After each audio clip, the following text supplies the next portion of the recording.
श्रीमद् भागवत का अध्ययन कराया और वही भागवत की कथा श्री सुखदेव जी ने परीक्षित को सुनाई। यहाँ प्रश्न उठा कि महाराज जी परीक्षित कौन है, कृपा कर इनके बारे में हमको विस्तार से बताइए, और इनको 7 दिन में मरने का श्राप क्यों लगा, कृपा कर ये भी हमें बतलाइए। तो यहाँ से महाभारत का थोड़ा प्रसंग प्रारंभ होता है, बहुत ध्यान से सुनिएगा। कि यदा मृधे कौरव संजयाना वीर स्वथो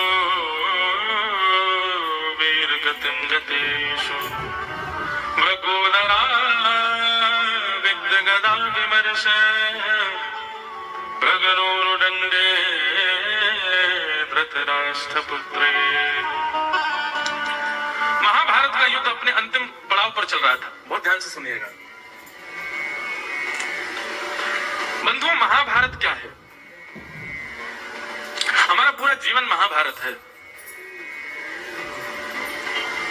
हम सब जन्म से ही महाभारत लड़ रहे हैं। सब लोग इधर देखो, सावधानी से सुनो। ये पूरा जीवन चाहे मेरा हो चाहे आपका हो, इस पृथ्वी पर जो जन्म लेता है और जन्म लेने के बाद जैसे ही वो थोड़ा सा बुद्धिमान, थोड़ा सा विवेकी होने लग जाता है, उसकी महाभारत शुरू हो जाती है। लेकिन 2 बातें। पहली बात कि महाभारत चल तो सब की रही है, लेकिन पता हमको यह लगाना है कि हम पांडव हैं कि कौरव।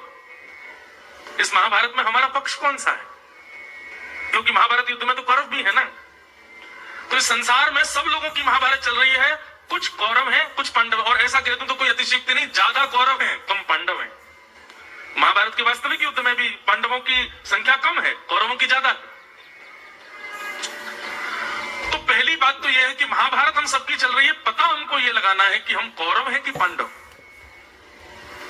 अब यह कैसे पता चले कि कौरव पांडवों में भेद क्या है? तो पांडवों के पास में 5 गुण हैं। कौन कौन से? ये 5 लक्षण, ये 5 गुण जिसमें हो, समझ जाना वो पांडव है। 5 पांडव हैं तो युधिष्ठिर, भीम, अर्जुन, नकुल और सहदेव, ये 5 पांडव। और 5 पांडवों के 5 लक्षण कौन कौन से हैं? युधिष्ठिर का गुण है धर्म। यदि आप धर्मात्मा हो, धर्म का पालन करते हो, तो आप अपनी महाभारत में पांडव, पहली बात। दूसरा लक्षण बल, भीम। यदि आप बलवान हो, अच्छा बलवान होने का मतलब बहुत ताकत होना नहीं होता भाई, इसकी थोड़ी गूंज कम करो, लौट के आ रही है आवाज, ध्यान से सुनिएगा। बलवान होने का मतलब बहुत ताकत होना नहीं, किसी भी प्रकार का बल होना, बुद्धि बल, तन बल, धन बल, विद्या बल, किसी भी रूप में आप यदि बलवान हो तो आप पांडव हो। तो धर्म, बल, और अर्जुन का स्वभाव है प्रेम। यदि आप प्रेमी हो तो आप पांडव हो। धर्म, बल, प्रेम, नकुल और सहदेव। तो नकुल का गुण है बुद्धि, बहुत बुद्धिमान है नकुल। यदि आप बुद्धिमान हो, चतुर हो थोड़े से अपनी बुद्धि से, तो आप पांडव हो। और सहदेव यानी कि स्वरूप, आप स्वरूपवान हो तो आप पांडव हो। लेकिन ये 5 गुण देख करके कभी कभी मन में भाव आता है, ये 5 लक्षण तो कौरवों के पास भी है, 5 लक्षण कौरवों के पास भी है। कौरवों के पास में एक धर्मावली भीष्म पितामह भी है, कौरवों के पास में बलवान कर्ण भी है, कौरवों के पास में प्रेमी किसी न किसी रूप में अपना प्रेम प्रकट करने वाले कृपाचार्य भी, कौरवों के पास में बुद्धिमान दुशासन भी है, और कौरवों के पास में रूपवान दुर्योधन भी है। तो ये 5 लक्षण यदि हमको पांडव बना रहे हैं, तो ये 5 लक्षण तो कौरवों के पास भी है। तो इसका मतलब क्या हुआ कि यदि ये 5 लक्षण हमारे पास है, तो भी ये निश्चित नहीं होता कि हम पांडव हैं। हम कौरव तब भी हो सकते हैं। पांडवों के पास में 2 विशेषताएं हैं जो कौरवों के पास नहीं है, और वो 2 विशेषताएं क्या हैं? एक तो 5 की एक पत्नी, कौन? द्रौपदी। और द्रौपदी का लक्षण क्या है? द्रौपदी का लक्षण है दया। अब दोबारा सुनो, धर्म, बल, प्रेम, बुद्धि और स्वरूप। धर्म है लेकिन धर्म के साथ दया नहीं है तो आप कौरव हो। बल है लेकिन बल के साथ दया नहीं है तो आप कौरव हो। प्रेम है लेकिन प्रेम के साथ दया नहीं तो कौरव हो। बुद्धि है लेकिन बुद्धि के साथ दया नहीं तो कौरव हो। और स्वरूप है लेकिन स्वरूप के साथ दया नहीं है तो आप कौरव हो। समझ में आ गई बात? आपके भीतर ये पंच लक्षण हैं, परंतु उन पंच लक्षणों को दया रूपी द्रौपदी सुशोभित नहीं करती है, तो आप अपनी महाभारत के कौरव हो। आपको पांडव बनना है। लेकिन एक और बात सुनो, अकेले द्रौपदी के ब्याह करने से पांडव नहीं जीतेंगे। तो फिर बोले फिर सद्मार्ग दिखाने वाले श्री कृष्ण पांडवों के पास है। यानी कि आपके पास धर्म है, बल है, प्रेम है, बुद्धि है, स्वरूप है, दया है, लेकिन ज्ञान रूपी श्री कृष्ण नहीं है, तो भी आप अपनी महाभारत में हार जाओगे। आप कौरव। इस बात को बहुत सूक्ष्मता से चिंतन कीजिएगा। ये कहने में तो 5 मिनट लगे होंगे, लेकिन इसका चिंतन 5 महीने तक चल सकता है। और जिसने पहचान लिया कि मैं पांडव हूं, मेरे साथ दया है, मेरे साथ श्री कृष्ण है, वो इस संसार रूपी महाभारत को विजय कर लेगा, पार कर लेगा। इसलिए भैया विचार कीजिए, आप कौरव हैं कि पांडव? और यदि पांडव हैं तो पांडवों का पहले ब्याह द्रौपदी से कराओ, यानी कि दया को जीवन में लाओ। और जब दया आपके जीवन में आ जाए तब श्री कृष्ण के ज्ञान को अपने जीवन रूपी डोर दे दो, जैसे अर्जुन ने समर्पित कर दिया। बंधुओं, ये आपकी महाभारत के बीच में कभी कभी आपको कथा सुनने को मिल जाती है, कभी कभी सत्संग सुनने को मिलता है, कभी कभी इस प्रकार के आयोजन आपको अटेंड करने का अवसर मिलता है, तो यही समझो कि आपकी महाभारत को पॉज करके श्री कृष्ण आपको गीता सुना रहे हैं। हे अर्जुन, हे पार्थ, तुम इस युद्ध को लड़ रहे हो। ये संसार रूपी सागर तुम्हारे सामने उफान भर रहा है, तुमको लड़ना है। युद्ध च पार करो। बस इतना कीजिए। जब कभी भी अवसर मिले तथा सत्संग श्रवण का, उस बात को श्री कृष्ण की बात मान करके अपने जीवन में उतार लीजिए और अपनी जीवन रूपी बागडोर दे दीजिए श्री कृष्ण को। जीवन रूपी बागडोर कृष्ण को देने का मतलब क्या है? कृष्ण के भरोसे आलसी पड़े नहीं हम। सवेरे लेटे हैं बिस्तर पर, भूख लगी है, बोले भोजन हम नहीं करेंगे, कृष्ण को बागडोर दे दी, रोटी बना के श्री कृष्ण लाएंगे, खिला देंगे हमको। आलस्य नहीं। बागडोर श्री कृष्ण को देने का मतलब क्या है? ध्यान से सुनिएगा। ये सब चिंतन के विषय है बंधुओं, ये सुनने के विषय नहीं है। ये सुनने के बाद इनका चिंतन करोगे तब तक इसका लाभ नहीं मिलेगा। अर्जुन के रथ में 10 घोड़े हैं, हमारे रथ में भी 10 घोड़े हैं। कौन कौन से? पंच ज्ञानेंद्रिय और पंच कर्मेंद्रिय। ज्ञानेंद्रिय कौन कौन सी होती हैं? आंख, नाक, जीव, कान और त्वचा। ये 5 घोड़े हैं। और दूसरे 5 घोड़े कौन कौन से? हाथ, पैर, मुख और 2 गुप्त इंद्रिय। ये 10 इंद्रियां हमारे इस शरीर रूपी रथ को चलाती हैं। आप देख लीजिए, सुबह से शाम तक आपके शरीर का संचालन कौन करता है? ये 10 करती हैं। आंखों को जो दिखाना है दिखाओगे, मुख को जो खिलाना है खिलाओगे, कानों को जो सुनाना है सुनाओगे, हाथों को जैसा स्पर्श चाहिए, सर्दी है तो शॉल ओढ़ लोगे, गर्मी है तो हल्के वस्त्र पहनोगे, एसी चला लोगे, जहां चलना है वहां पैरों से चल के जाओगे, जो बोलना है मुख से बोलोगे। आप 10 इंद्रियों के ही अधीन पूरा जीवन निकालते हैं। तो इसका मतलब शरीर रूपी रथ की ये 10 घोड़े हैं, ये जहां दौड़ते हैं रथ वहीं जाता है। और इस रथ के 4 पहिए हैं, धर्म, अर्थ, काम और मोक्ष। इस रथ से धर्म भी किया जाता है, इस रथ से कर्म भी किया जाता है, इस रथ से कामनाओं की पूर्ति भी की जाती है, और इसी रथ से आप मोक्ष प्राप्त कर सकते हो। ये 4 पहिए। परंतु 10 इंद्रियां हैं, 4 पहिए हैं, उस पर सवार अर्जुन भी मैं हूं, लेकिन ये रथ तभी विजयी होगा जब कृष्ण सारथी होंगे। आपने कृष्ण के अलावा किसी और को सारथी यदि बना लिया, हमारे सारथी कौन कौन है पता है? काम रूपी सारथी, क्रोध रूपी सारथी, ईर्ष्या रूपी सारथी, मोह रूपी सारथी, और कौन कौन से सारथी हैं? सोचो। विषय रूपी सारथी, भोग रूपी सारथी, ये सब हमारे सारथी हैं। इन सारथियों के चक्कर में पड़ोगे, ये आपके सर्वनाश के कारण बन जाएंगे। अभी जगने का समय है, कृष्ण को सारथी बनाओ। अपने रथ के सारथी के रूप में श्री कृष्ण को विराजमान कर दो। और सारथी बनाने का मतलब क्या है? आप 2 बजे से पहले मुझको सामान्य व्यक्ति माना कीजिए, और 5 बजे के बाद भी सामान्य मानिए। बिल्कुल प्रणाम मत करिए, मुझे इच्छा भी नहीं कि आप मुझे प्रणाम करो, पर 2 से लेकर के 5, साढ़े 5 बजे तक इस व्यासपीठ पर बैठ करके जो शब्द उच्चरित हों वो मेरे नहीं है, आप विश्वास मानिए, वो श्री कृष्ण के हैं। और इन शब्दों को अपने इस जीवन रूपी रथ का सारथी बना लो। जो ये शब्द कह रहे हैं हम वही करेंगे। जो कथा में व्यास जी ने कहा, या गुना में कोई भी वक्ता आवे, आपको कभी उज्जैन जाने का अवसर मिले वहां कथा मिले, ग्वालियर जाने का अवसर मिले वहां कथा मिले, शिवपुरी में कोई कथा हो वहां जाने का अवसर हो, कहीं भी वक्ता को मत देखिए, आप उसके शब्द को सुनिए, और वो शब्द उसके नहीं है, श्री कृष्ण के हैं। यह सोच करके सुनिए और उन्हीं शब्दों को अपने जीवन रूपी रथ का सारथी बना दीजिए, आपकी विजय निश्चित होगी। और श्रीमद् भागवत में भगवान कहते हैं, ये वही भगवतः प्रोक्तः उपाया आत्मलब्धे अंजः पुंसाम विदुषाम वृद्धिम भागवतान हितान।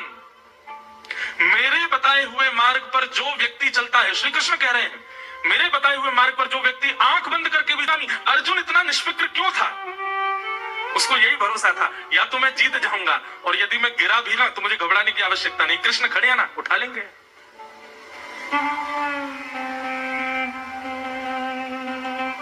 बालक जब नया नया चलना सीखता है ना, तो सब जगह नहीं चलता, उसको बार बार खड़ा करो बैठ जाएगा। जब वो देख लेगा कि हाँ माँ बैठी है, पिताजी बैठे हैं, थोड़ी दूर पे बहन भी बैठी है, ये मुझे संभालने वाले, तो वो खड़ा होता है और तब धीरे धीरे चलने का प्रयास करता है। क्यों? उसको पता है कि मैं गिरूंगा तो ये बचा लेंगे। ये विश्वास आपके हृदय में आना चाहिए, या तो मेरा पतन होगा नहीं, और यदि हुआ भी तो कृष्ण संभालेंगे। इसलिए भैया, ये जीवन की महाभारत है, मैं भी उसका एक योद्धा हूं, आप भी उसके एक योद्धा हो। बस इस महाभारत युद्ध में हमारा काम इतना है कि हमें केवल युद्ध करना है, जीताने की और हराने की जिम्मेवारी श्री कृष्ण की है। उन पर समर्पित हो जाइए। समझ में आ गई? आज ही विचार कर लीजिएगा कि आप पांडव हो कि कौरव, और पांडवों के जो लक्षण हैं वो लक्षण आपके अंदर है कि नहीं। यदि वो लक्षण आपके अंदर है तो भी विश्वास करिए कि आप पांडव नहीं हो। अभी इस लक्षण का द्रौपदी से ब्याह कराना है, दया को जीवन में लाना है, और जब दया जीवन में आ जाए तो उसके बाद ज्ञान रूपी श्री कृष्ण को भी विराजमान करना है, तब आप अपनी महाभारत युद्ध को जीतोगे। विश्वास मानिए बंधुओं, जिसके जीवन में दया नहीं है ना, वो अपनी महाभारत हार जाएगा। हारने का मतलब क्या है? पुनरपि जननम, उसका पुनर्जन्म होगा ही होगा। यही आपकी हार है कि आप दोबारा जन्म ले रहे हो, और यही आपकी विजय है कि आप सदा सर्वदा के लिए ठाकुर जी को प्राप्त कर गए। पुनर्जन्म न विद्यते, यही महाभारत है बंधु। इसलिए अब समय नहीं है हमारे पास में। आप लोग किस चीज की प्रतीक्षा कर रहे हो? मुझसे भी बड़ी उम्र के कई लोग यहां बैठे हैं। अब समय नहीं, अब उठिए, जागिए, क्योंकि भैया अब समय ना, अभी सूरदास जी ने कई पंक्तियों में ऐसा वर्णन किया है कि कलयुग में बीच में एक बार ऐसा समय आएगा कि ऐसा लगेगा कि हम सतयुग में आ गए। अभी वही समय चल रहा है। अभी अचानक से आप देखेंगे कि सब जगह ऐसा लगने लग रहा है कि लोगों में भक्ति बढ़ रही है, लोग सद्मार्गी हो रहे हैं। सूरदास जी ने 500 साल पहले लिख दी है ये बात कि बीच में ऐसा समय आएगा कि आपको ऐसा लगेगा कि सतयुग आ गया क्या। पर वो कुछ क्षण के लिए अनुभव होने वाला सतयुग जैसे ही विराम लेगा, तब घनघोर कलिकाल का प्रारंभ होगा। इसलिए भैया, ये सतयुग जो आया है ना, आज ये समझ लीजिए, आज की तारीख 22 जनवरी, ये इस सतयुग का मध्य है। ये कलयुग में दिख रहा सतयुग, इसका मध्य है। आज राम जी विराजमान हो गए, या फिर ऐसा कर लो, आज प्रारंभ है। अभी कुछ दिनों के लिए खूब सनातन बढ़ेगा, खूब भक्ति बढ़ेगी। इसी बीच में ही अपना कल्याण कर लो, क्योंकि ये जिस दिन विराम लेगा उसके बाद आप कुछ नहीं कर पाओगे। अब हमारे पास समय नहीं है। एक प्रकार से राम जी ने आकर के हमको, जैसे माइलस्टोन होता है ना, हम कहीं जाते हैं तो उज्जैन जा रहे हैं तो रास्ते में वो पत्थर लगा रहता है, उज्जैन इतना किलोमीटर रह गया, इतना किलोमीटर रह गया, इतना किलोमीटर। आज राम जी ने आकर के एक माइलस्टोन आपके सामने रख दिया। बस कुछ ही दिन की अब स्थिति और है, अपना कल्याण कर लीजिए। ठाकुर जी कब आते हैं? जब जब होए धर्म के हानि, बाढ़ ही असुर अधम अभिमानी, तब तब प्रभु दरि विविध शरीरा। ठाकुर जी आते ही तब है जब धर्म की हानि होने का समय प्रारंभ होने वाला होता है। आज राम जी आए हैं, इसका मतलब कुछ ही वर्ष बचे हमारे पास में, कुछ ही वर्षों के लिए अब सतयुग है। भैया इतने में ही कल्याण कर लो, क्योंकि उसके बाद का समय भयावह होने वाला है।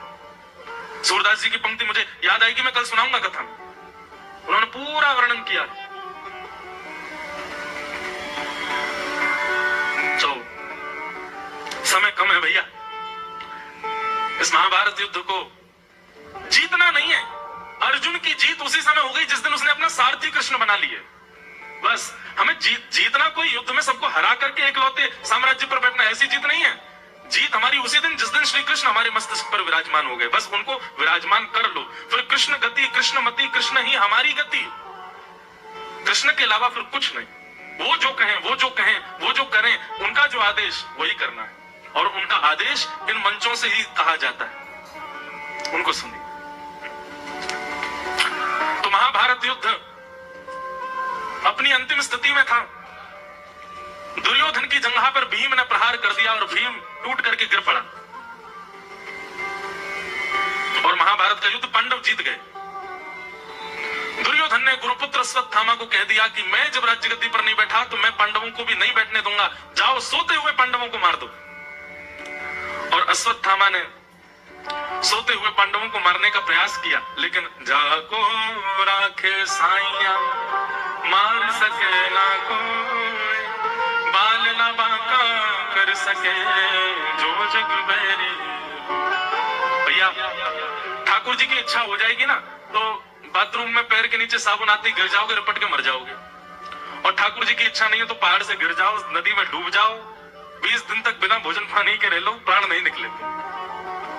ठाकुर जी की इच्छा पर निर्भर करती है हमारे प्राण। इसलिए आत्महत्या करने वालों को सबसे बड़ा पापी माना जाता है। क्यों? क्योंकि वो हठपूर्वक अपने प्राणों का त्याग करते हैं। ठाकुर जी की इच्छा नहीं होती। इसलिए शास्त्रों में कहा गया जो आत्महत्या करता है उसको 2000 वर्ष के लिए प्रेत योनियों में जाना पड़ता है। क्यों? क्योंकि ठाकुर जी की इच्छा नहीं थी कि वो मरे। ठाकुर जी उसको जैसे चाहे मारते।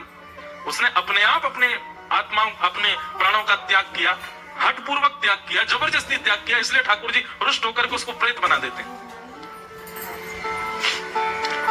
तो भैया ठाकुर जी की इच्छा हो तो आदमी कहीं भी मर जाएगा, और नहीं है इच्छा तो चाहे कितना भी कुछ कर ले, पहाड़ गिर जाए उसके ऊपर तो भी नहीं मरेगा। आधी रात में भगवान पांडवों को हंस का प्रलोभन लेकर के कि हंस देखने चलेंगे, ऐसा कहकर के पांडवों को कहीं और लेकर के चले गए। पर द्रौपदी के सोते हुए 5 बच्चे वहीं रह गए। अंधेरे के कारण दुर्योधन ने, अश्वत्थामा ने आकर के द्रौपदी के 5 पुत्रों को मार दिया। उनका सर भर के ले गया एक थैले में, ले जाकर के जैसे ही दुर्योधन को दिखाया, प्रकाश करके दुर्योधन ने जैसे ही देखा, उसने कहा अरे मूर्ख, तूने द्रौपदी के बच्चे मार दिए, ये पांडव नहीं है। और इसी शोक में दुर्योधन के प्राण निकल गए कि मैंने द्रौपदी के निर्दोष बालकों को मरवा दिया।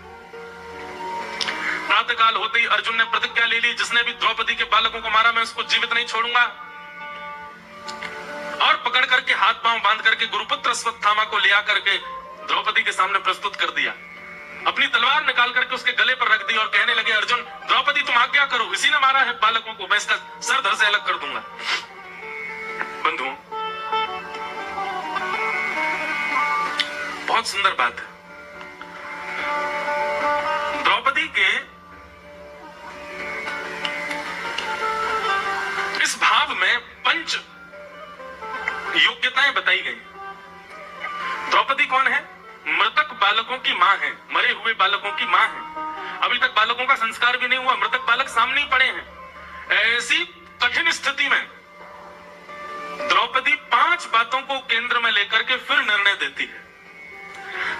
वैसे सामान्य रूप से होता क्या है कि मानव के सामने जैसे विपरीत अवस्था होती है, जैसे कि घर में कोई व्यक्ति बीमार हो जाए जिससे आप बहुत प्रेम करते हो, अब वो व्यक्ति बीमार है, हॉस्पिटलाइज्ड है, आपसे कोई कुछ कहे भैया ऐसे ऐसे काम है आप करवा, भाई अभी बात मत कर, मेरा दिमाग काम नहीं कर रहा है यार, मेरा वो प्रेमी घर का परिवार का एक सदस्य बीमार पड़ा है, मेरी बुद्धि नहीं चल रही, अभी भोजन कर लो, भूख नहीं लग रही यार, पूरे दिन दिमाग वही लगा हुआ है। हम विपरीत अवस्था जैसे हमारे जीवन में आती है तो हम लोग क्या करते हैं, निर्णय लेने की शक्ति खत्म हो जाती है, भोजन करने की शक्ति खत्म हो जाती है, निद्रा खत्म हो जाती है, प्यास मर जाती है, सजने धजने संवरने की स्थिति नष्ट हो जाती है, कुछ करने का मन नहीं करता, ऐसी स्थिति हमारी हो जाती है। लेकिन बंधुओं, इस स्थिति को श्रेष्ठ नहीं माना गया, ये कायर स्थिति मानी गई है, इसको कायरता कहते हैं। भाई नाविक उसी को माना जाता है जो नदी के भाव के उल्टे में नाव चला के दिखा दे। भाव जहां की तरफ है नदी का, वहां तो कोई भी नाव चला देगा, नाविक तो वो माना जाए कि नदी सामने से आ रही है और तुमको चीर करके उल्टा लेके जाना है, उसको कहा जाएगा हाँ ये नाव चालक बढ़िया है। नदी में बवंडर आ जाए और तब नाव को बचा करके लावे, तब कहेंगे ये नाविक अच्छा है। ठीक वैसे ही बंधुओं, हमारे जीवन में जब विपरीत अवस्था, विपरीत सिचुएशंस आती हैं, तब यदि हम हाथ पे हाथ धर के बैठ जाते हैं, अभी तो हम कुछ कर ही नहीं पाएंगे, अभी तो हमसे कुछ होगा ही नहीं, अभी ये समय निकल जाए तब हम कुछ करेंगे। ठाकुर जी कहते हैं अनुकूल अवस्था में तो कोई भी कर लेगा, विपरीत में करके दिखाओ तो माने। हमारी स्थिति ऐसी है कि लगभग 365 दिन कथा होने लग गई। अब 365 दिन में से कितना कह दें तो कोई अतिशयोक्ति, 330 दिन तो कथा ही करते हैं, बाकी के 35 दिन थोड़ा आराम समझ लो। अब इतने में परिवार में भी कुछ ना कुछ होता है, कहीं ना कहीं। अब हमारे तो केवल हमारा घर ही नहीं है, हम जहां जहां कथा करने जाते हैं सब जगह हमारे परिवार है। कभी किसी के परिवार में कोई संकट, कभी कहीं कोई संकट, कभी कुछ बात, कभी कुछ बात। अपना इतना परिकर रहता है, परिकर में कभी किसी में कुछ हो गया, कोई बात हो गई, किसी के यहाँ कुछ हो गया। स्वयं के निज परिवार में इतनी दुविधाएं विविधाएं आती रहती है, संसार है, सबके यहाँ होता है। लेकिन हमको व्यासपीठ पर बैठने से पहले सब भूलना पड़ता है। स्वयं की भी तबीयत कभी ठीक ना हो तो भी कथा में 100% कहना ही पड़ता है। हम उस चीज को लेकर के कथा छोटी कर दें या आज कथा 1 घंटा ही करेंगे चले जाएंगे थोड़ा आराम, ऐसा नहीं, हमको करना ही पड़ेगा और यही जीवन है। विपरीत अवस्थाओं में आप जब डट करके खड़े रहते हैं और अपने कर्म को नहीं त्यागते हैं, तब आप योद्धा माने जाते हैं।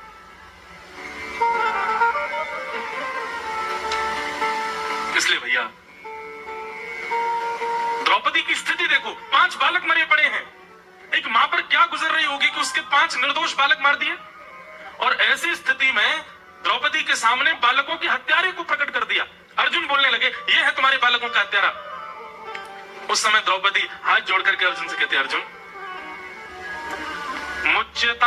मुच्यतामेष ब्राह्मणो नितराम, इसको छोड़ दो, मत मारो। ये बात सुनते ही सबकी आंखें खुली रह गई, ये कैसी मां है, अपने बालकों के हत्यारे के लिए कह रही है छोड़ दो। पर क्यों, ऐसा कौन सा पक्ष इसको मजबूत लग रहा है जिसके लिए कह रही है छोड़ दो। बंधुओं बहुत ध्यान से सुनना द्रौपदी की जो बातें। अर्जुन बोले क्यों छोड़ दूं, इसने तुम्हारे निर्दोष बालकों को मारा, ऐसे यदि बालकों के हत्यारे को छोड़ने लगे हम, क्या कहेगा समाज। द्रौपदी कहती है पहली बात, इसको छोड़ने का पहला कारण यह है कि ये ब्राह्मण है और हम क्षत्रिय हैं।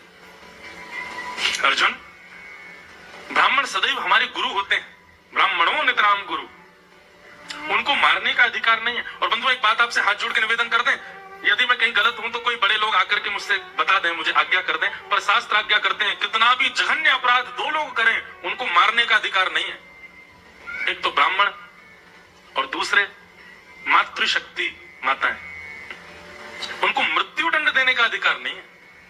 आप उनको दंडित कर सकते हो, आप उनको कारावास में डाल सकते हो, आप उनको जीवन पर्यंत कारावास दे सकते हो, और भी जो दंड अपराध हो सब कर सकते हो, पर मृत्यु दंड देने का इनको विधान नहीं है। आप इनको जान से नहीं मार सकते।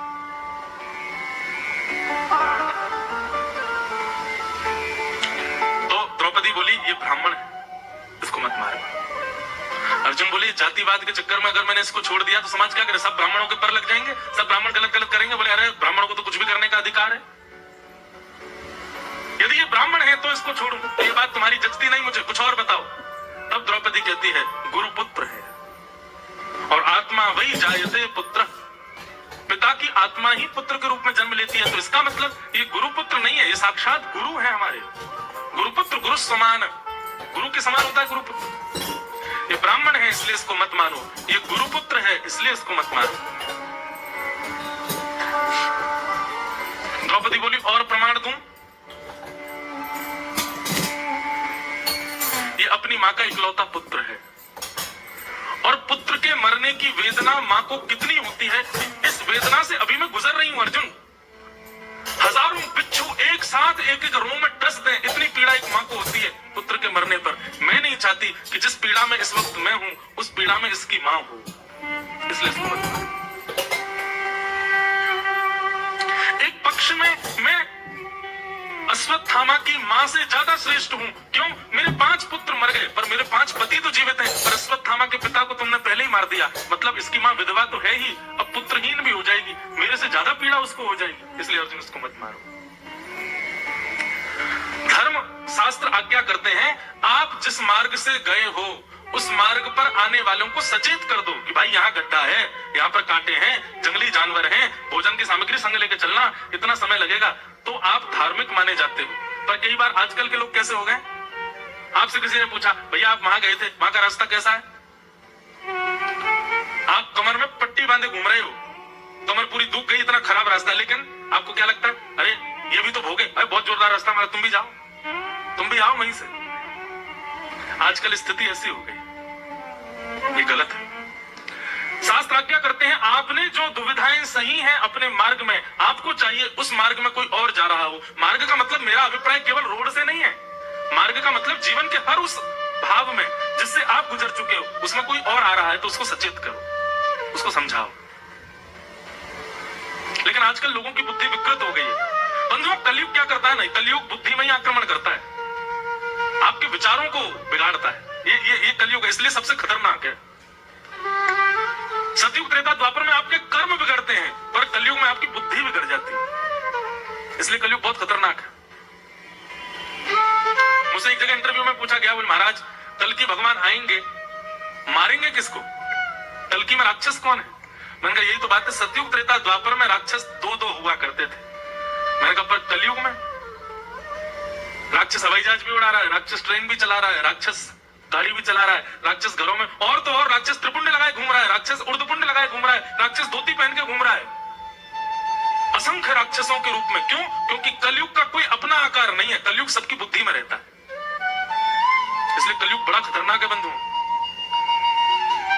और कलयुग इतना खतरनाक है जैसे कोरोना वायरस है ना, अगर किसी और को हुआ आप उसके पास गए तो आपको भी हो जाएगा, ऐसे ही कलयुग है।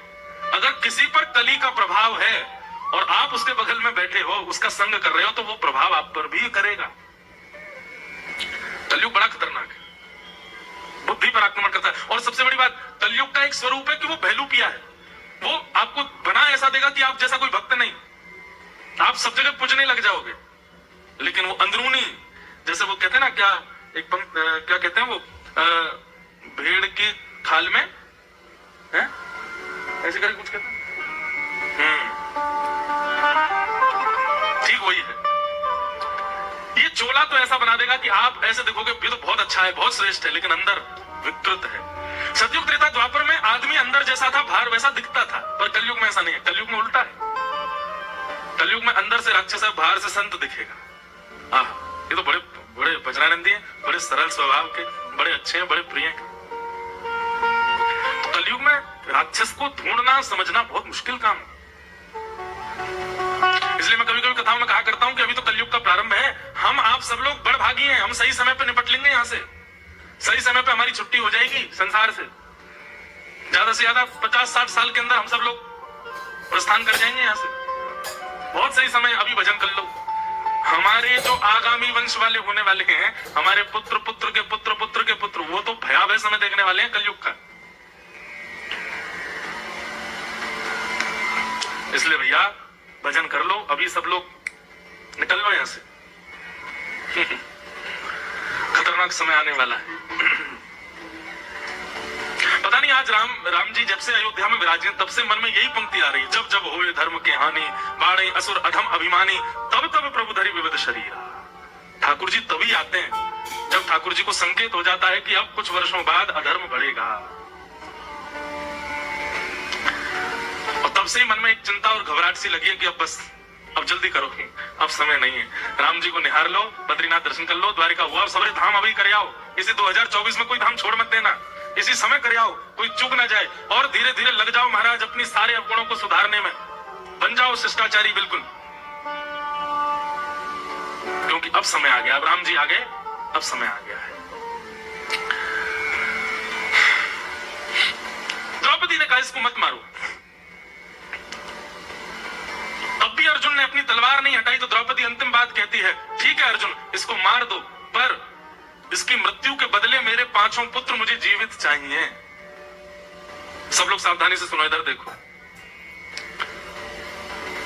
तुम ऐसा कर सकते हो कि इसको मार दो और मेरे पांचों पुत्र जीवित हो जाएं? तो इसको मत मारो। द्रौपदी की बातों में 5 निर्णय हैं।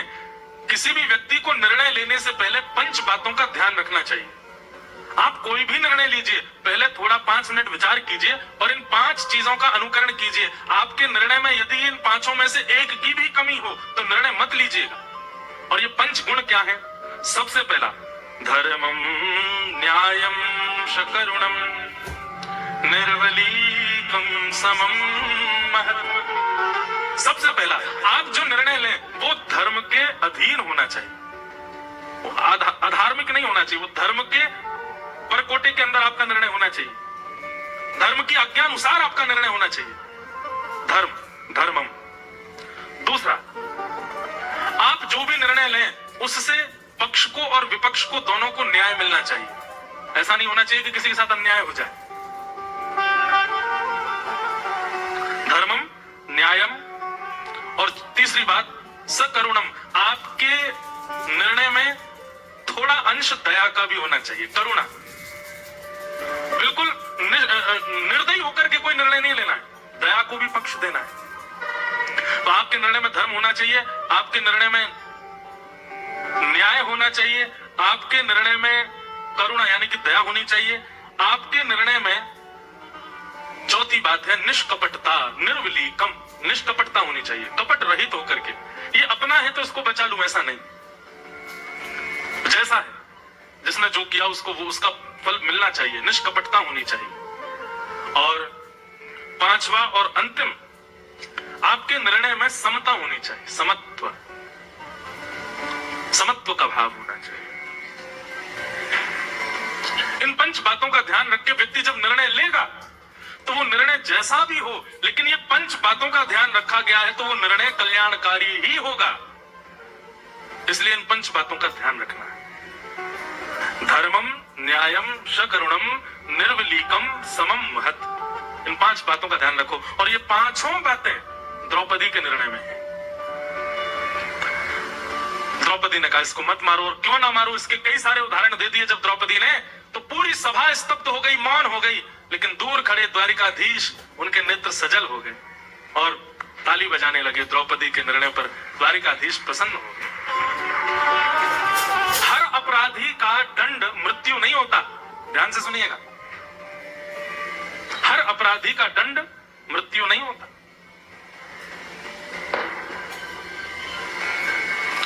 हम लोग वैद्य हैं, सामने अपराधी व्यक्ति माने रोगी व्यक्ति है, और रोगी को चाहिए कि उसको औषधि दी जाए ताकि उसका रोग ठीक हो, ना कि उसको विष देकर के मार दिया जाए।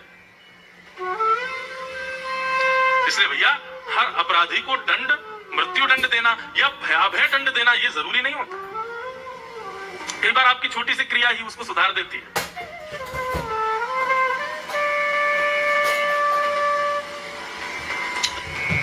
एक मैं चरित्र सुनाया करता हूं कथा में, अंगद जी का चरित्र। एक कलयुग में जगन्नाथ जी के भक्त हुए श्री अंगद जी महाराज।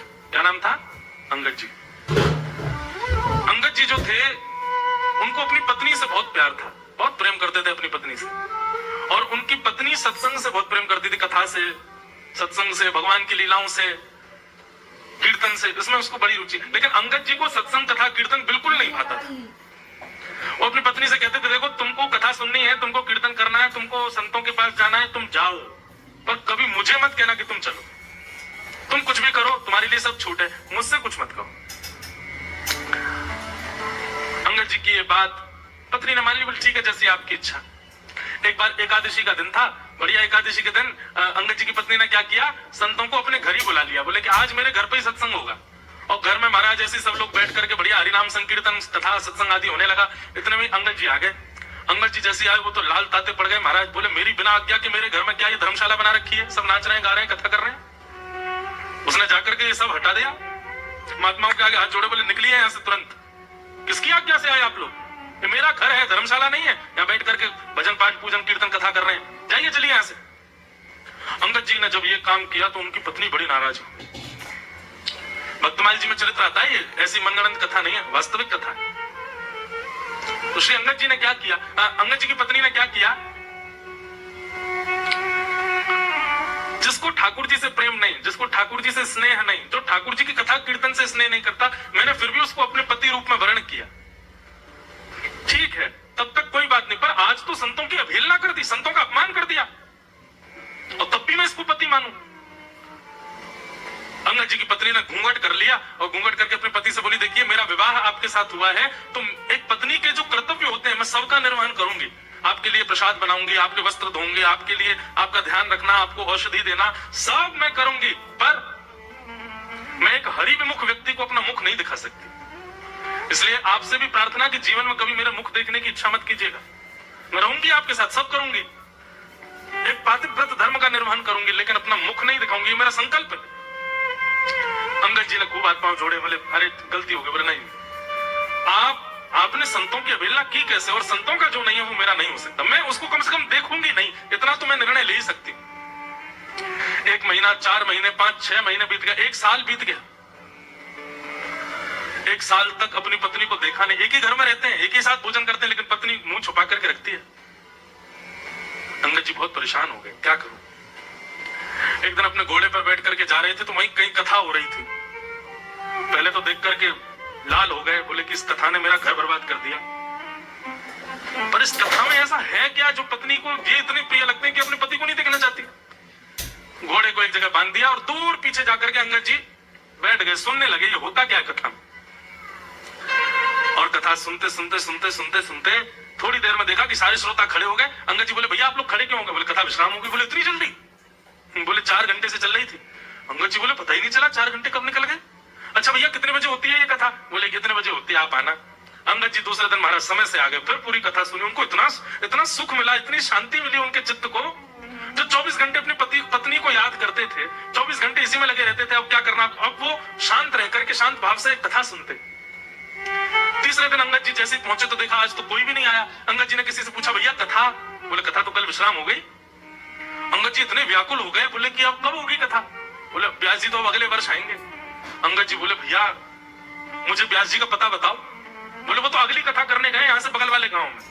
अंगद जी अब रोज उस गांव में जाने लगे, वहां कथा सुनने लगे। अब तो कथा के प्रति धीरे धीरे अंगद जी का भाव बढ़ने लगा। पहले अंगद जी घर आते थे तो आकर के पत्नी के आगे हाथ जोड़ते, बोले आज मान जाओ। लेकिन अब अंगद जी को कोई फर्क नहीं पड़ता, पत्नी मुंह छुपाए बैठी रहे, उनको तो शांति मिलने लगी कथा में। धीरे धीरे अंगद जी ने ठाकुर जी की सेवा प्रारंभ कर दी, नाम जब प्रारंभ कर दिया। पत्नी देखती तो बोलती मेरे को रिझाने के लिए कर रहे हैं सब, लेकिन मैं भी मानूंगी नहीं, संतों के अपमान किया। एक दिन उस नगर में फिर से कथा प्रारंभ हुई और अंगद जी महाराज कथा सुन। दोनों को ही नहीं पता कि दोनों एक ही कथा में जाते थे। वो अंगद जी की पत्नी स्त्रियों के पक्ष में, महिलाओं के पक्ष में बैठती और अंगद जी पुरुषों के पक्ष में बैठते। एक दिन व्यास जी ने कोई कीर्तन गाया और उस कीर्तन में अंगद जी खड़े होकर के नेत्रों से आंसू गिर रहे हैं, दोनों भुजा उठा करके कीर्तन में नृत्य करने लगे। पूरी जनता उनको देखने लगी। तभी अंगद जी की पत्नी की दृष्टि गई कौन नाच रहा है, और जैसे ही पीछे मुड़ करके देखा, अंगद जी को देख करके उसको विश्वास नहीं हुआ कि ये मेरे पति ये नृत्य कर रहे हैं। एक दिन 2 दिन देखा तो वो तो बिल्कुल अकिंचन एक कोने में बैठ के नेत्र बंद करके पूरी कथा सुनते हैं, नेत्रों से आंसू बहते हैं, कथा विश्राम होते हैं, आंसू पहुंचते हैं और सीधे घर पहुंच जाते हैं। पत्नी समझ गई, बोली कि अरे ये तो वैष्णव हो गए। आज जब अंगद जी कथा सुन करके लौट करके आए तो पत्नी ने घूंघट ऊपर कर रखा था। अंगद जी जैसे ही आए, आकर के नेत्र उठा करके देखा, तुरंत अपनी आंख बंद कर ली। बोले सुनो मैं आ गया हूं घर में, तुम घूंघट करना भूल गई हो, चलो जल्दी घूंघट कर लो। पत्नी बोली नहीं अब घूंघट नहीं करना। अब आप कृष्ण प्रेमी हो गए, अब आप कथा के रसिक हो गए, अब आपको कथा से प्रेम हो गया। अब जो पति जिसको मैंने कथा की विमुक्ता के लिए त्याग किया वो कथा के प्रेमी हो गए तो मैं स्वीकार करती हूं। अंगद जी बोले लेकिन एक बात कहूं देवी। बोले हाँ। अब मेरी इच्छा ही नहीं होती आपको देखने की। अब मेरा मन, अब तो बस एक ही इच्छा है, कबहू मिले पिया मोरा। अब तो श्याम सुंदर को देखने की इच्छा है। नैन भरे देखूं नंद कुमार। अब इन नेत्रों से आपको देखने का मन नहीं है, अब तो वास्तव में श्री कृष्ण को देखने की इच्छा है। देखो ये कथा हमने क्यों सुनाई। अभी अंगद जी का चरित्र तो बहुत बड़ा है, आगे भी बहुत लीला हुई उनके साथ। पत्नी के एक छोटे से दंड से, वो दंडी तो था कि मैं मुख नहीं दिखाऊंगी, छोटे से दंड ने पति को बदल दिया। तो कई बार आप विवेकी होकर के जब दंड निर्धारित करते हैं, जरूरी नहीं है हर व्यक्ति के अपराध का दंड बढ़ा ही देना होता है, कई बार छोटी छोटी क्रियाएं भी सुधार देती। द्रौपदी ने कहा अश्वत्थामा को मत मारो। भगवान ने द्रौपदी को अपना नाम दे दिया, मेरा नाम कृष्ण, द्रौपदी का नाम कृष्णा। अर्जुन ने युधिष्ठिर से पूछा मैं क्या करूं, और युधिष्ठिर बोले द्रौपदी जो कह रही है वही करो, उसको मत मारो। नकुल सहदेव ने भी कहा द्रौपदी की बात मानिए, पर भीम बोले तुम छोड़ दो, मैं मार दूंगा। प्रजा कहने लगी हमारे हवाले कर दो, अश्वत्थामा को हम मार देंगे। सबकी बात सोच करके अर्जुन ने भगवान की ओर देखा, आलोक्य वदनम सख्य, अपने जब सखा की ओर देखा, श्री कृष्ण की ओर देखा, हाथ जोड़ करके कहा भगवान अब आप ही बताइए मैं क्या करूं। भगवान बोले अर्जुन देखो, सबसे पहले तो तुमको अपनी प्रतिज्ञा पूरी करनी चाहिए। तुम्हारी प्रतिज्ञा क्या थी कि बालकों के हत्यारे को तुम मार दोगे। पहले तो अपनी प्रतिज्ञा पूरी करो, क्योंकि क्षत्रिय यदि अपनी प्रतिज्ञा पूरी नहीं करता तो उसको नरक जाना पड़ता है। दूसरी बात, बालक द्रौपदी के हैं तो द्रौपदी की बात तुमको माननी चाहिए, इसलिए मत मारो। लेकिन भीम तुम्हारे बड़े भैया हैं, भीम कह रहे हैं तुम छोड़ दो मैं मार दूंगा, तो भीम की बात का भी सम्मान करो, इसलिए इसको मार दो।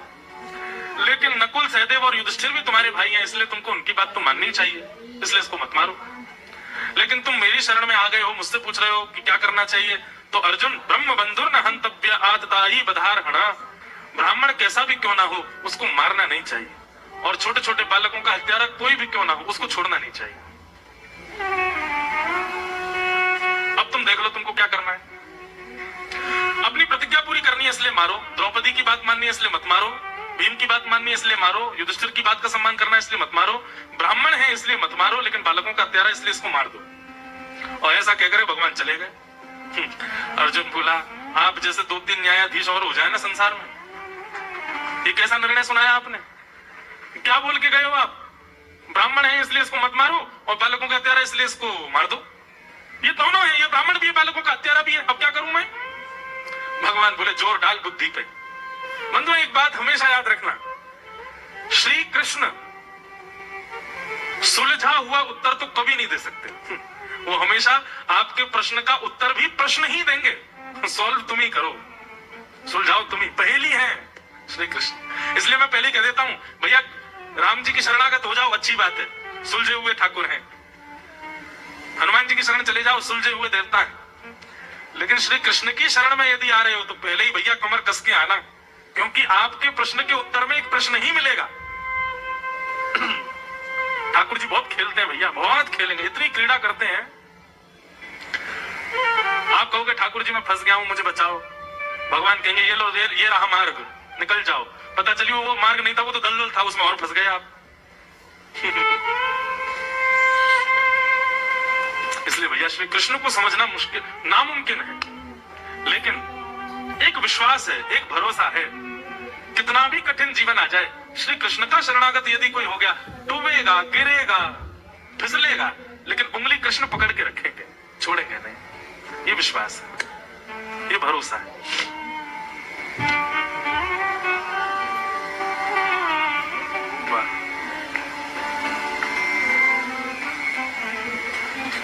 जैसे विमान में आपने सफर किया हो तो विमान में एक लाइफ जैकेट होती है, वो सीट के नीचे होती है।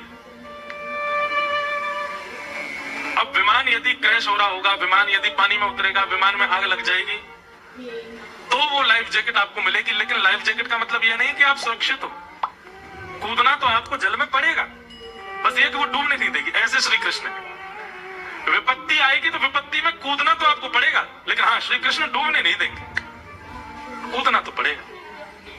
आप ये सोचो कि विपत्ति बिना भोगे पार हो जाए तो संभव नहीं है। और सुनो, इस चक्कर में अगर आप ठाकुर जी को छोड़ के कहीं और चले गए तो और बुरा हाल होगा आपका।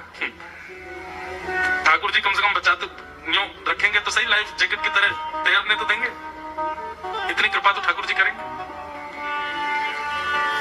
कृपा की न होती जो आदत तुम्हारी, कृपा की न होती जो आदत तुम्हारी, तो सुनी रहती अदालत तुम्हारी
संख्या में आप लोग कथा सुनने आते हो, ये इस बात का प्रमाण है कि आप सबने ठाकुर जी की कृपा का कभी ना कभी तो अनुभव किया है।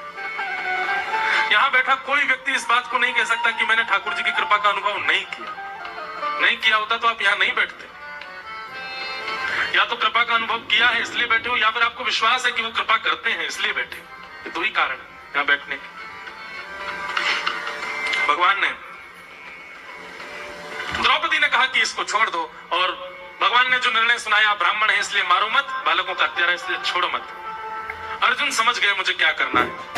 मृत्यु दंड से भी एक बड़ा दंड है, वो इसको देना है। बोले वो क्या है? भरे समाज में अपमान। ये मृत्यु दंड से भी बड़ा दंड है। एक बार को मृत्यु दंड मिल जाए तो अच्छा है, अपमान ना मिले। कलंक काग से कारी, कलंकित हो जाए व्यक्ति और वो जीवित और रह जाए, समझ लो इससे बढ़िया तो मर ही गया होता। और आधी दाढ़ी, आधी मूंछ, आधे केश मूड़ करके, और ब्राह्मणों की तो शिखा ही भैया उसी में प्राण होते हैं, शिखा का छेदन करके मणिम जहार मूर्धन्यम, ब्रह्म तेज की मणि को मस्तिष्क से निकाल करके अश्वत्थामा को धक्के देकर के बाहर कर दिया, अपमान कर दिया। अब अपमान की अग्नि में जलने लगा अश्वत्थामा। सब लोग उसको कड़वे वचन कहने लगे, बुरा भला कहने लगे। मनी मन सोचने लगा, देख लूंगा इन पांडवों को, जीवित नहीं छोड़ूंगा। इन पांडवों ने मेरे साथ जो किया है इसका परिणाम इनको भोगना पड़ेगा। ऐसा कहता हुआ वहां से चला गया। भगवान ने पांडवों के द्वारा मृतक सैनिकों के, मृतक योद्धाओं के पिंडदान आदि करवाए और सब कुछ करा करके भगवान ने कहा, भैया अब आप लोग इंद्रप्रस्थ की गद्दी को संभालो, हम द्वारिका जा रहे हैं। भगवान ने द्वारिका जाने का प्रस्ताव जैसे दिया, सब हस्तिनापुर के लोगों के नेत्र सजल हो गए। सब ठाकुर जी से कहने लगे, ठाकुर जी मत जाइए हमें छोड़ करके। पांडव रोने लगे, बोले ठाकुर जी आप चले जाएंगे कैसे होगा, आपकी कृपा से तो सब कुछ प्राप्त है। भगवान बोले, भैया तुम्हारा राजपाट सब मिल गया तुमको, अब हम भी जाएं, हमारी भी पत्नी बच्चे सब बाट देख रहे हैं हमारी। और ऐसा कहकर के भगवान जैसे ही रथ में आरूढ़ होकर के जैसे ही द्वारिका को प्रस्थान करने लगे, अश्वत्थामा ने मन में विचार किया कि इन पांडवों के वंश को नष्ट करने के लिए एक बालक अभी बचा है, और वो बालक अभी जन्मा नहीं है, अपनी मां के गर्भ में। यदि उत्तरा के गर्भस्थ शिशु को मैंने गर्भ में मार दिया तो इन पांडवों का कोई पानी देने वाला भी नहीं बचेगा, इनका तर्पण करने वाला भी नहीं बचेगा, इनका अग्नि संस्कार करने वाला भी नहीं बचेगा, इनका वंश यहीं खत्म हो जाएगा। और अभिमन्यु की पत्नी उत्तरा के गर्भस्थ शिशु को मारने के लिए अश्वत्थामा ने ब्रह्मास्त्र छोड़ दिया। अपनी ओर ब्रह्मास्त्र को आता देख उत्तरा घबराई, कहां जाऊं, किसके पास जाऊं। तभी देखा कि रथ में आरूढ़ होकर के द्वारिकाधीश द्वारिका को प्रस्थान करने के लिए धीरे धीरे बढ़ रहे हैं। तभी उत्तरा ने दोनों भुजाएं उठा करके ठाकुर जी के सामने स्वयं को प्रस्तुत कर दिया कि पाहि पाहि महायोगिन देव देव जगतपते नान्यम तद्भयं पश्य यत्र मृत्यु परस्तः। हे नाथ मेरी रक्षा करो, मेरी रक्षा करो। पाहि पाहि महायोगिन देव देव जगतपते। ये जगतपति कहकर के यहाँ पर उत्तरा कहती है, पति का मतलब होता है रक्षक। हे जगत के रक्षक, हे जगत के रक्षक द्वारिकाधीश, आप ही मेरी रक्षा करो। उत्तरा ना तो अर्जुन के पास गई, ना युधिष्ठिर के पास गई, ना भीम के पास गई, बल्कि इन सबकी उपस्थिति में इन सबके सामने सीधे ठाकुर जी के पास गई। यहाँ उत्तरा ने पूर्ण शरणागति दिखाई, सब बल होते हुए भी ठाकुर जी के बल को प्रधान माना। हमारी स्थिति क्या होती है, आपत्ति विपत्ति आने पर हम बाकी के बलों को प्रधान मानते हैं। यहाँ से बच जाए, यहाँ से बच जाए, वहां से बच जाए, जब कहीं से नहीं बचे ठाकुर जी अब आप ही लाज बचाओ हमारी। ठाकुर जी बोलते हैं जो बाकी के बल है उनसे बचा लो खुद को। द्रौपदी ने यह गलती की थी। बड़ी सभा में जब चीरहरण किया जा रहा था तो अपनी साड़ी पकड़ करके स्वयं को बचाने का प्रयास किया। पांडवों से कृपा की गुहार की कि आप मेरी रक्षा करो, पांडवों ने भी रक्षा नहीं की। तो भीष्म पितामह आदि बुजुर्गों को देख करके द्रौपदी कहती है अपनी बहू को निर्वस्त्र मत होने दीजिए, लेकिन तब भी कोई नहीं रोक पाया। तब अपना बल लगाया, जब अपना बल भी काम नहीं आया तब बिल्कुल निर्वस्त्र होने वाली थी द्रौपदी, तब दोनों भुजाएं उठा करके हे कृष्ण द्वारिका वासिन त्वासि क्वासि महाभुज कौरवे परिभूतम माम किम न पश्यसि केशव। प्रभु जी मोरी क्या बिगड़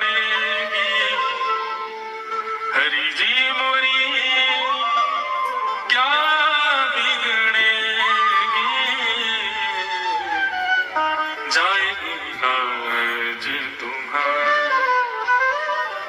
तुम्हारी जाएगी लाज मुपति पाँच पाँच के तुम पति सोपति काहे विसारी भीष्म द्रोण और कर्ण दुशासन भीष्म द्रोण और कर्ण दुशासन इन मोरी लाज उखारी प्रभु जी मोरी क्या बिगड़ेगी जाएगी लाज। सूरदास जी का पद है मोपति पाँच पाँच के तुम पति सौ पति काहे बिसारी। मेरे पांच पति मेरी रक्षा नहीं कर रहे तो क्या हुआ, मेरे पांचों के भी पति आप हो नाथ, आप जगतपति हो। और शिकायत करते कहती है भीष्म द्रोण और कर्ण दुशासन इन मोरी लाज उखारी, इन्होंने मेरी लाज उखारी। और अंतिम पंक्ति में कहते हैं किशोर श्याम पाछे पछतइयो सूर श्याम पाछे पछतइयो जब मोहे देख उखारी जब मोहे देख उखारी जाएगी लाज तुम्हारी। नाथ अगर आपने आने में विलंब कर दिया तो कहीं पर बाद में पछताना नहीं मुझे बिना वस्त्रों के देख करके अपने नेत्रों पर हाथ मत रखना कि अरे मेरी बहन निर्वस्त्र खड़ी है। नाथ मेरा क्या जाएगा, कल को कोई कहेगा कौरवों की सभा में कौन निर्वस्त्र हुआ, सब यही तो कहेंगे श्री कृष्ण की दासी श्री कृष्ण की बहन द्रौपदी निर्वस्त्र हुई। जाएगी लाज तुम्हारी, मेरी लाज है कहाँ जो जाएगी, मेरी इज्जत है कहाँ जो जाएगी। ये बात द्रौपदी नहीं मैं आप हम सब कह रहे हैं, हमारी लाज है कहाँ जो जाएगी। लाज तो ठाकुर जी की। कल को मुझे कुछ हो जाए, आपको कुछ हो जाए, हम पर कोई विडंबना हो जाए तो ठाकुर जी के हैं ऐसा कह के तो लोग कहेंगे कि अरे बताओ ये ठाकुर जी के हैं, ठाकुर जी के भक्त हैं, इनके साथ ऐसा हो गया। ठाकुर जी आपकी लाज जाएगी, इसलिए कृपा कर हमारी रक्षा। और जैसे द्रौपदी ने भुजा उठा करके ठाकुर जी को पुकारा, वशन रूप भय श्याम दुशासन की भुजा थकित भई। खींचते खींचते हार गया दुशासन, लेकिन द्रौपदी को निर्वस्त्र नहीं कर पाया। क्यों? वस्त्र के रूप में श्री कृष्ण वही प्रकट हो गया। द्रौपदी की रक्षा कर वशन रूप भय श्याम। भैया बल तो हम सबके पास है किसी ना किसी प्रकार का। अच्छा इसका मतलब ये नहीं है कि आप लोग ऐसा समझो कि महाराज जी आप ये कहना चाहते हैं कि हमारे सामने कोई आपत्ति आ जाए, उस आपत्ति से बचने का हमारे पास में साधन है, तो साधन का प्रयोग ना करके हम ठाकुर जी को याद करें, ठाकुर जी बचाओ। साधन का प्रयोग तो करो, पर प्रयोग करते समय हृदय में भाव यही रखो कि ठाकुर जी साधन में सामर्थ्य नहीं है, रक्षा तो आप ही करोगे मेरी। साधन का प्रयोग मैं कर रहा हूं पर रक्षा तो नाथ आपको ही करनी पड़ेगी। समझ में आ रही है बात?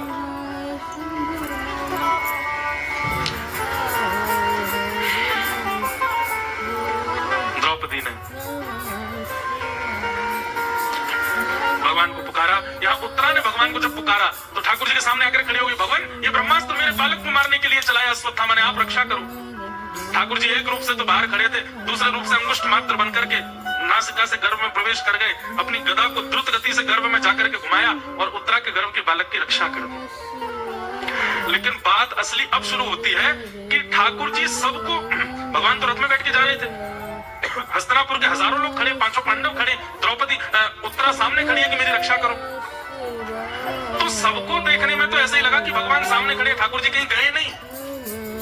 लेकिन भगवान अंगुष्ठ मात्र उसकी नासिका से प्रवेश करके रक्षा करके आ गए। और थोड़ी देर में जब ब्रह्मास्त्र आकाश में नष्ट हो गया तो सबसे पहले ठाकुर जी ने भुजा उठा के करताल बजाई और सबसे कहा, अरे वाह वाह वाह, देखो उत्तरा के तपस्या ने, उत्तरा के पातिव्रत ने, उत्तरा के भजन बल ने, देखो आज उत्तरा की रक्षा कर ली। मतलब समझ में आई बात? रक्षा किसने की? ठाकुर जी ने। लेकिन पूरा श्रेय किसको दे दिया? उत्तरा के भजन को।